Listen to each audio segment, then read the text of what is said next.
Well, hello, hello. Wonderful to have you here. What I want to discuss today is an aspect of mindfulness practice that is often overlooked when we think of mindfulness as a practice of focusing solely on the present moment, on the experiences that are occurring to us right now.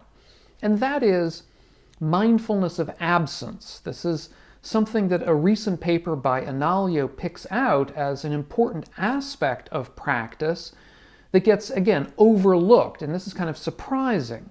I think oftentimes when we come to mindfulness practice, many of us are, at least in the back of our heads, or maybe our teachers, are thinking of, for example, a passage, a very famous passage from the early Suttas that involves what the Buddha had to say to a man named Bāhiya of the bark cloth.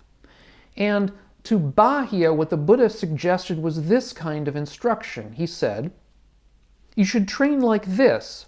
In the seen will be merely the seen. In the heard will be merely the heard. In the thought will be merely the thought. In the known will be merely the known."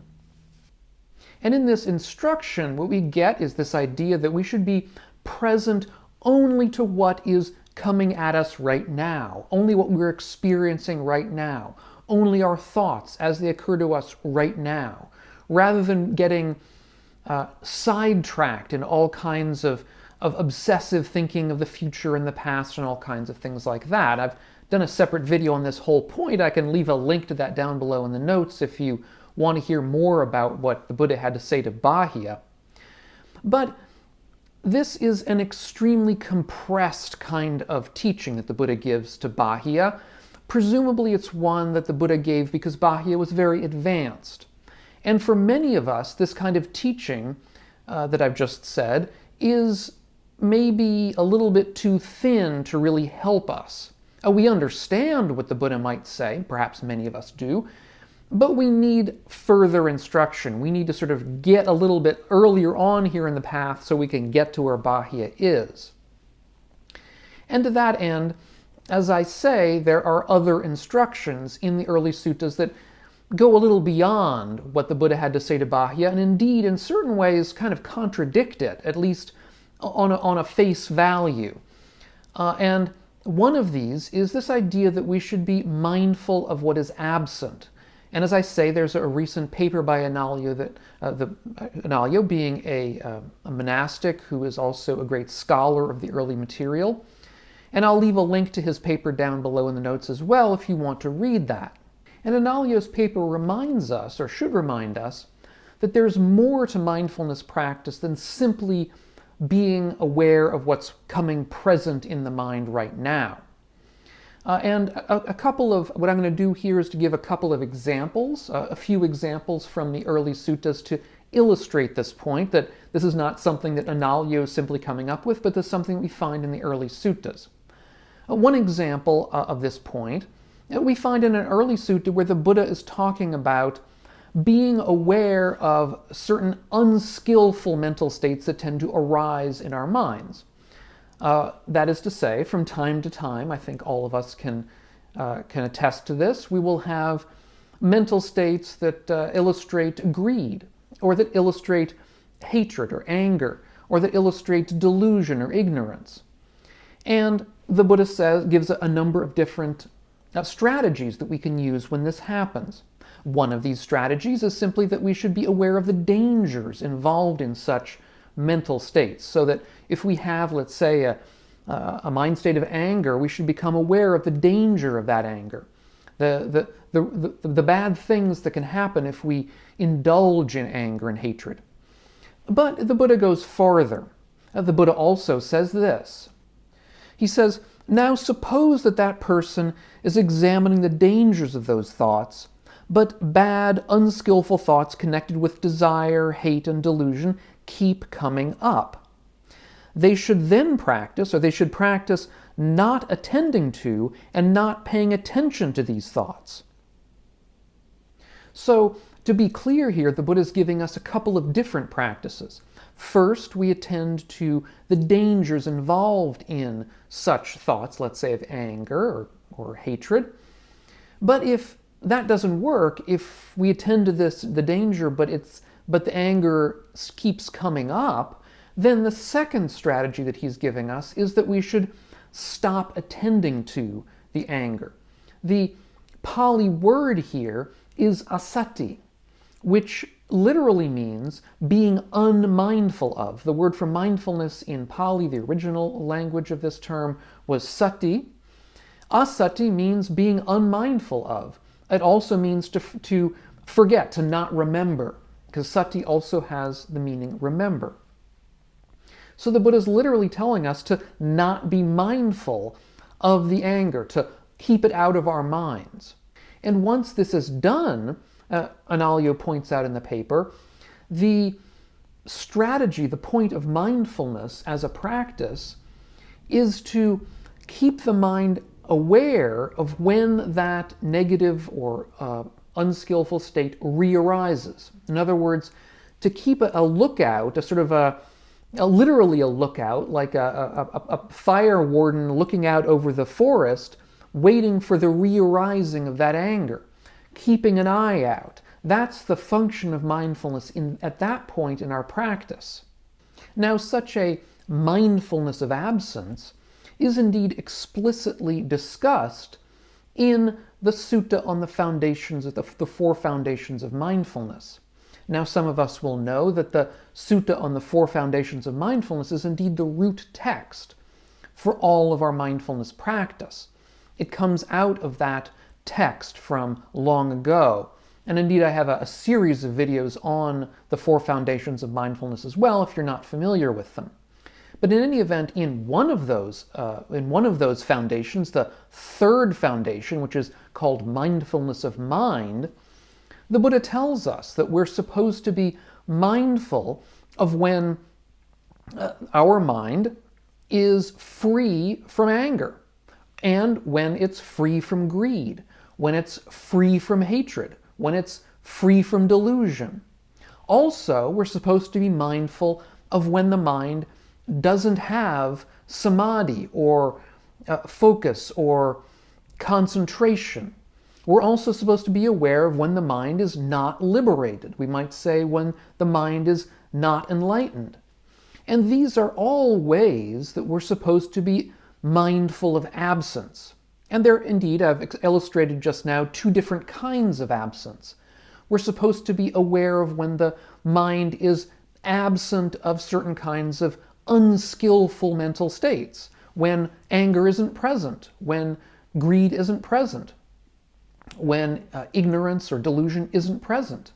But we're also supposed to be aware of when skillful mental states are not present, such as when concentration is not present, which would be when the mind, let's say, is scattered or going from this thing to that, and when liberation is not present. So we know that we're not enlightened, which is indeed an important thing. We might say it's not. Why is that important? Well, it is important, perhaps not for many of us. Many of us, I think, know intuitively and easily that we're not enlightened, but there may also be some people out there who mistakenly claim to be enlightened. I won't name names, but in any event, there may be some such people, and it would be good for them, perhaps, to be aware of the fact that their mind is not enlightened when they think it is. That is to say that central to mindfulness practice is our ability to be aware of where we are on the path. Are we dealing with greed and hatred? Are we dealing with a lack of samadhi, of concentration? Or on the other hand, are we free from greed and hatred, at least for now? Are we in a mind state of concentration? These kinds of things allow us to know where we are in our practice. And I think one of the central aspects of mindfulness practice, at least as illustrated in the early suttas, is just to have such an awareness of where we are so that we can tailor our practice in the right way. The beginner needs different things than the person who is advanced. And so knowing whether we are a beginner or whether we are advanced is important to tailoring our approach in the proper way. And there's a very similar discussion in the fourth foundation of mindfulness, the last foundation, which is called mindfulness of dharmas. That's at least one way to translate that. And in the fourth foundation of mindfulness, we are tasked with being mindful, among other things, of when the hindrances are not present. Now, the hindrances are 5, depending on which sutta we look at, 5 different unskillful mental states that tend to hinder our ability at attaining deep meditative states, as well as hindering our lives more generally. Again, I've done videos on all of that. I'll leave links to those videos down below in the notes if you're not familiar with the concept. But roughly speaking, the 5 hindrances, hindrance of ill will, of sense desire, of restlessness and remorse, of sleepiness, tiredness, and of doubt. Depending on how you count these, there are 5. And being aware of when they're not present in the mind gives us some insight into whether our mind is primed for reaching deeper states of meditation, in particular, deep states of samadhi or of jhana. Jhana being deep states of meditative absorption, which are important along the path. They're very pleasant states, and the Buddha recommended them. But the way to get to them is by first overcoming these hindrances. And when we're aware that the hindrances are overcome, then we know we're at a particular stage along the path, at least for a time. Now, being aware of when the hindrances are absent, that's a good thing. But we're also supposed to be aware, later on in the discussion of this fourth foundation of mindfulness, of when the 7 factors of awakening are not present. Now, the 7 factors of awakening are 7 skillful or important factors that come up in the mind that enable or help the mind to become awakened or enlightened. I'm not going to go into all 7 here. I did a video on that as well, but the point is that these are 7 skillful features of the mind that we're supposed to remain aware of when they're not present. Among other things, we're supposed to be aware of when they're present and when they're absent. But being aware of when they're absent is again important along the path because it enables us to know, okay, I've got that thing to work on. If we're not aware of the absence, then we don't know what to work on. When we're aware of absences, then we know that we have something to do, let's say in our next meditation session or next week, or perhaps something to talk about with a teacher or a friend, or something to read about. However we decide to work on it, at least we know that it's in front of us. As Anālayo goes on to say, understood in this way, what is absent becomes present through its absence. The task of mindfulness is then precisely to be aware of the presence of such absence. And so I think we can see this is another one of these Buddhist paradoxes, where, yeah, in a sense, we're only dealing with what's present in the mind when we're doing mindfulness practice. However, part of what's present in the mind are absences. We bring the absences into our minds and so make them present by their absence.